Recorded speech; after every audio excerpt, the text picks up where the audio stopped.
Professional Standards. I want to start by thanking the Cleveland Public Library for hosting this informative session. My name is Alon Justice Pavlinich. I am the Director of Community Engagement for the Office of Professional Standards. The Office of Professional Standards investigates complaints filed by members of the public against Cleveland Division of Police employees, and we report the findings of our investigation to the Civilian Police Review Board. Now, it's key that we're all aware, both the Office of Professional Standards and the Civilian Police Review Board are entirely independent agencies. We are composed entirely of civilian employees only. We complete our investigations in a fair and impartial manner, and our mission is to increase both accountability and public confidence in the police by thoroughly and objectively resolving misconduct complaints against the Cleveland Division of Police.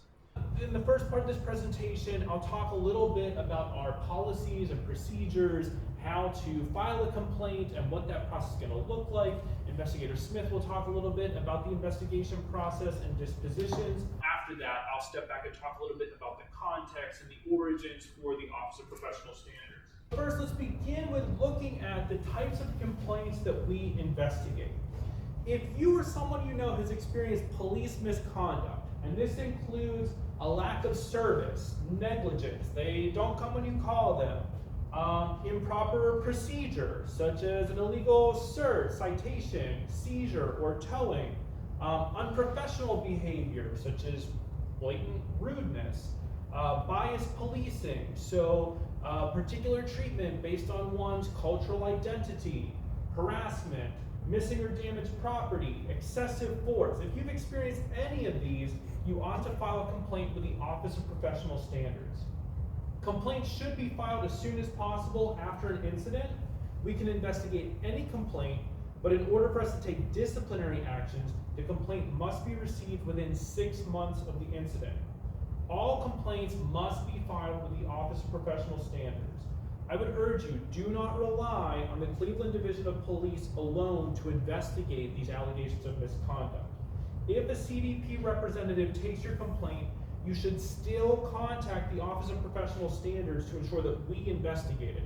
You're going to want an independent civilian investigator looking into your interactions with the Cleveland Division of Police. And again, that's to ensure an impartial, non-biased investigation into your experiences. To file a complaint, you can scan this QR code with any smart device and it will take you to a digital interactive complaint form. You can also, at our website, you will find an email address, a phone number. You're welcome to call us and do all of this over the phone. You can also request that an investigator come and visit you. We can stop by on your lunch break at work. We can come at a time that is most convenient for you, including after regular business hours, even 7, 8 o'clock at night. We will come to you. We will accommodate your needs. We can meet you at your home. We can also meet you in more neutral territories, such as a local library or a cafe, someplace that you feel safe sharing your experience with us. You can come visit our offices on St. Clair Avenue, and we will have a conversation with you in person. You can also find complaint forms at the Cleveland Division of Police headquarters and all 5 Cleveland Division of Police district stations. Let me emphasize that this is a free service. It does not cost you anything to lodge a complaint with the Office of Professional Standards. And I also mention this because there's a lot of conversation now about the increased cost of accessing wearable camera footage. If you have a complaint against Cleveland Division of Police, we are your first step anyway, and we have access to all of that wearable camera footage. It is part of our investigation process. That's some of the evidence that you're going to hear about and a little bit from Investigator Smith. And so going through us, make sure that it doesn't cost you anything to look into these freely available resources. When you get to this complaint form on our website, this is one version of it. This is the one that you will interact with on your own if you're accessing it from your home computer or your cell phone. When you fill this out, please include as much information as possible. Include the date, the time, the exact location of the incident. Get the name, the badge number, or at the very least, a physical description of any officer who is involved. And if you can include any witnesses and their contact information, that's all very helpful. Who can complain? Anyone can file a complaint with the Office of Professional Standards as long as the incident happened within the city of Cleveland.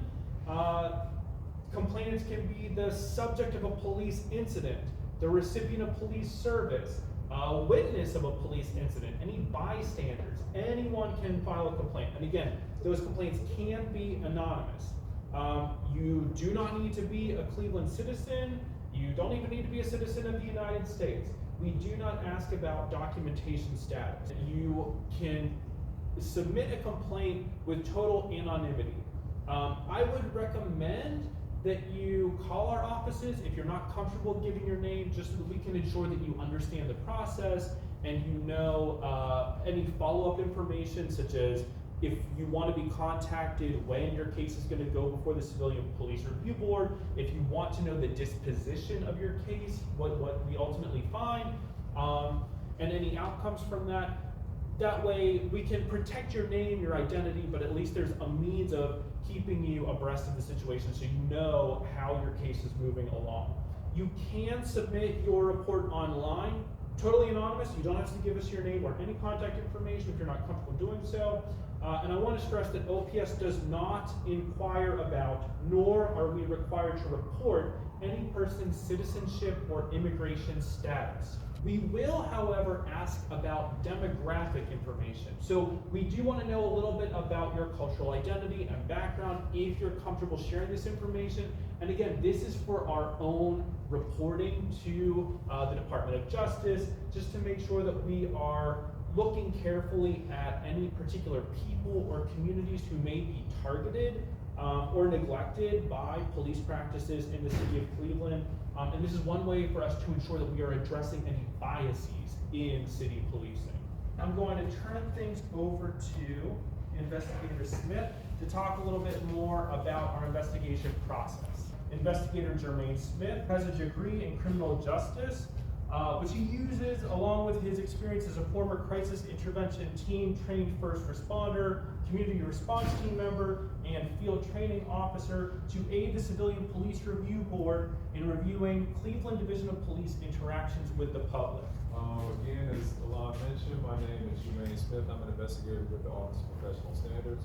So, in going with the investigative process, again, I'll reiterate there are several ways that we can receive a complaint, one of which is via the great QR code that Alon showed you all. However, we can also receive them via phone, via email, in person, as he mentioned as well, where we can come out, or you can come to the office and file a complaint.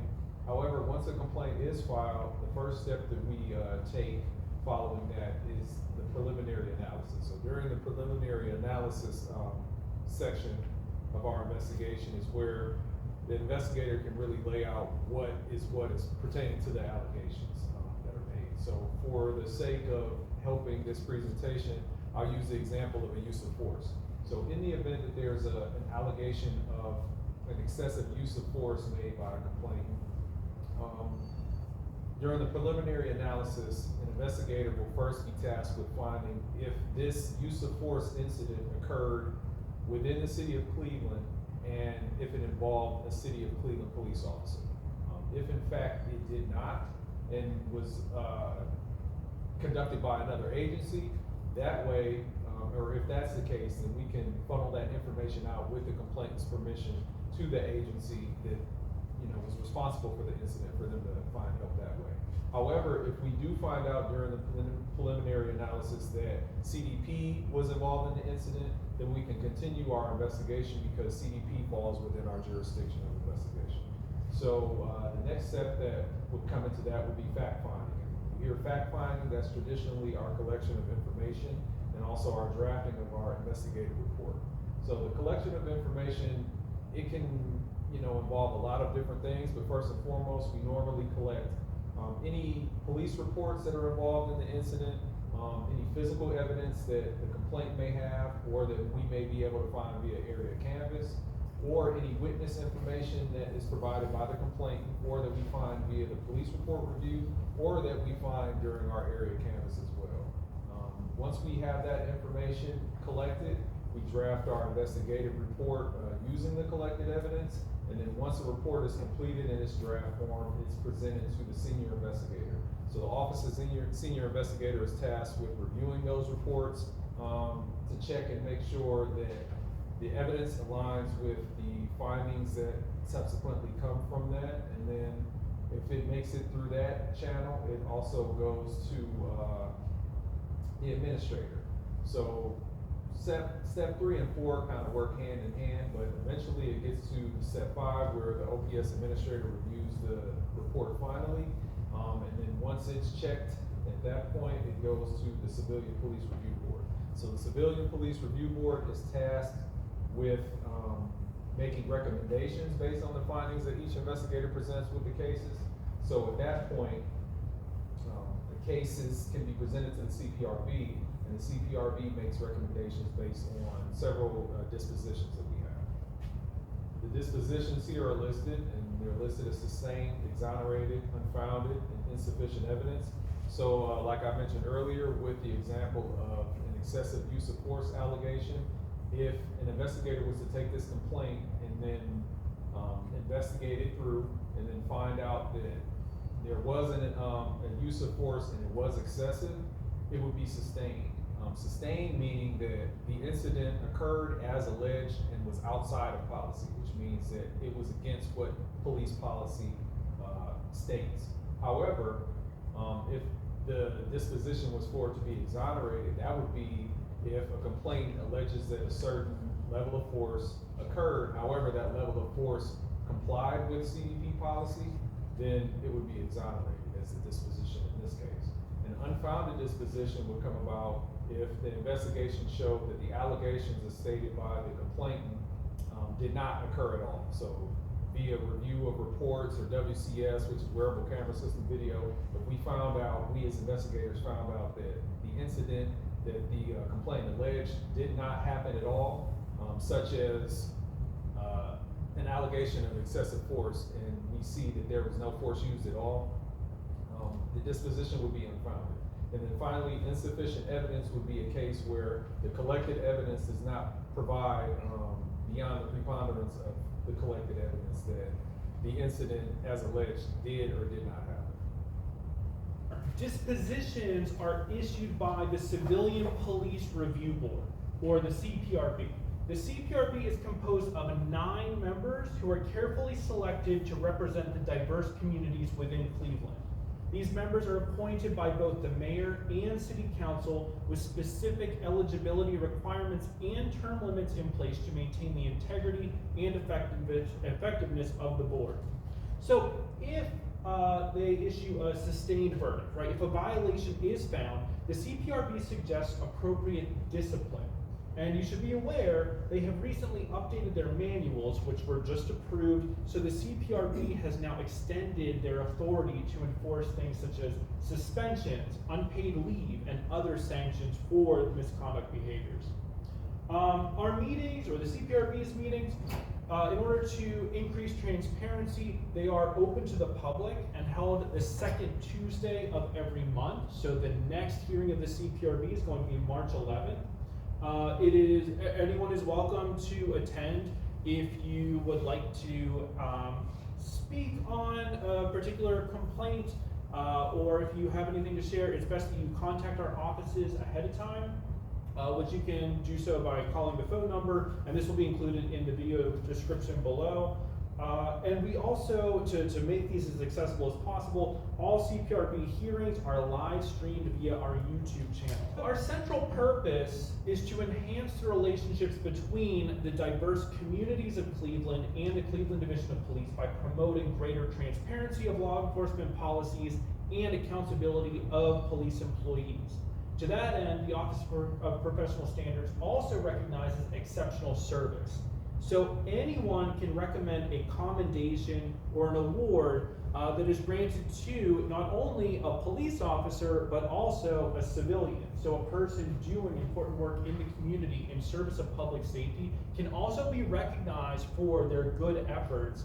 If you go to our website, same process, scan that QR code, right on the home page, just underneath the digital complaint form, you will see this button to request a commendation, and just same thing, fill out the information, describe the person and event in detail. We will review the information, and if granted, the recipient will receive a plaque of public recognition. Now that we've talked a little bit about our policies, procedures, and processes, I want to step back and address the origins of the Office of Professional Standards to give you just a little bit more context. So the city of Cleveland is under a consent decree. Perhaps you've heard this term before. What is a consent decree? Well, a consent decree is a court enforceable agreement that ends a dispute or a lawsuit between parties. It details a plan the parties agreed to use in order to correct the problems that caused the dispute or made the lawsuit necessary. In Cleveland, this plan is referred to as both the settlement agreement and the consent decree.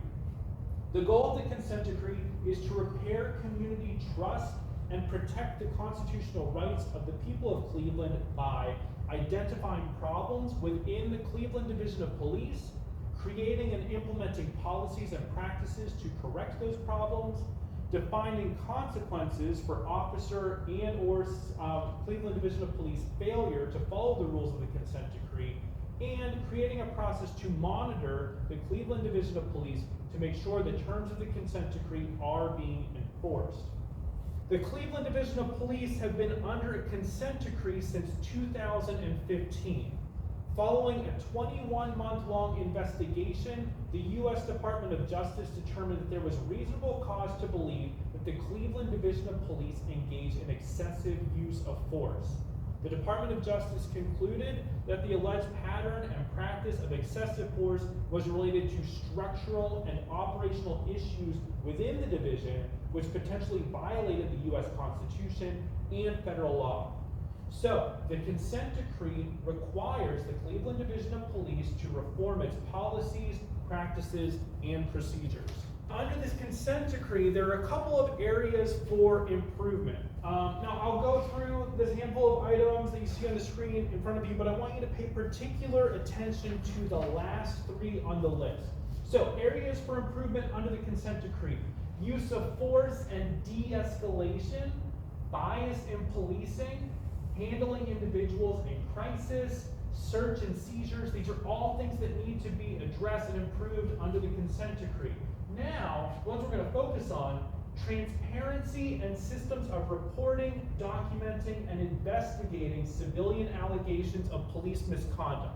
So basically, to ensure that all civilian complaints are fully investigated and appropriate disciplinary action is taken. Community engagement and trust building to ensure that the people of Cleveland are able to engage in the reform process. The Cleveland Division of Police will create formal and informal ways to ensure this ongoing communication. And then finally, community and problem-oriented policing. So we need to strengthen the relationship between the Cleveland Division of Police and members of the Cleveland community through officer engagement. Now, you'll notice in these last three, there's a common thread through all of them, which basically comes down to enhancing communication with civilians and empowering them to have a say in their own community policing. The Office of Professional Standards was in fact formed in response to these last 3 points. The Office of Professional Standards is responsible for receiving and investigating complaints filed by members of the public against Cleveland Division of Police employees. It is our mission to increase accountability and to improve public confidence in the police by receiving, objectively investigating, and resolving misconduct complaints against the Cleveland Division of Police. It's a pretty complex structure, but hopefully this visual will break it down with a little bit more ease. What the overall structure of police oversight in Cleveland looks like. Now, you'll notice here's the sort of the office of the mayor, all the city officials. But you'll see these ones are all kind of detached from the rest of the structure. That is because the Office of Professional Standards and the Civilian Police Review Board are entirely independent agencies, right? We do not answer to the city. We have our own manuals. We perform our own oversight without any biases or any connection to city policing. So, the Office of Professional Standards, a totally independent agency, just does the investigative component. We look into the complaints, we gather evidence, we make suggestions to the Civilian Police Review Board, but we report to them and they make the final disposition. They rule on each of these complaints. Now, there's another independent organization, the Community Police Commission. They do some slightly different work as far as the information gathering and the oversight that they conduct, but you should know, if for whatever reason the complainant is dissatisfied with the disposition of their complaint, with the ruling of the CPRB, then the complainant can escalate to the Community Police Commission. However, you have to start with us. So the Office of Professional Standards is the first layer. Complaints have to come to us first, and then they work their way up the chain. But both of us, or all of us, report to the Department of Justice, the people who are enforcing the consent decree, to make sure that we are in compliance and we're doing the best that we can to improve policing conditions in the city of Cleveland. The Office of Professional Standards operates with some guiding principles. Number one, we treat everyone with courtesy and respect. Number two, we work with both the public and the city, but we also maintain our independence from the city. Number three, we strive to be efficient, so we try to get through our investigations as quickly as possible while making sure that we gather all the information responsibly and deliver the best results. Number four, in articulating our outcomes, our purposes, our procedures, we aim to be consistent and clear. And number five, we strive to maintain the integrity of our office despite any challenges that may come our way. Once again, here is the QR code that will take you to our website where you can find all kinds of information, including a subpage that has a lot of free local resources, including shelters, food pantries, resources for senior citizens, LGBTQ+ communities. And then I would also encourage you to please scan these QR codes, like, follow, subscribe on Facebook, Instagram. We're also on YouTube. We look forward to seeing you all at more public events as we are making our way through the city and extending our outreach.